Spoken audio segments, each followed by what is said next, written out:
चौक पर टंगा देबू ए बाची।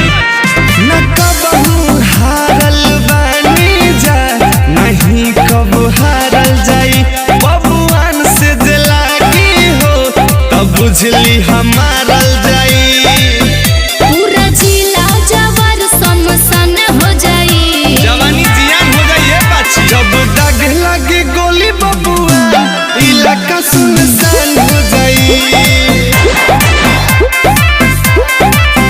जब दाग लगे गोली बबुआ इलाका सुनसान हो जाई।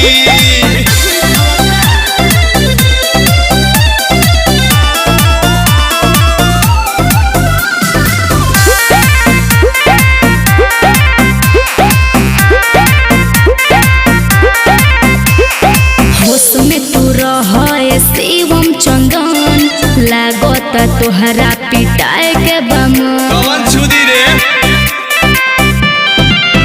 लेके घूमी लड़ाई भल हम अपना सफारी पर रोज आवस दरोगाती हमारा दुआरी पर।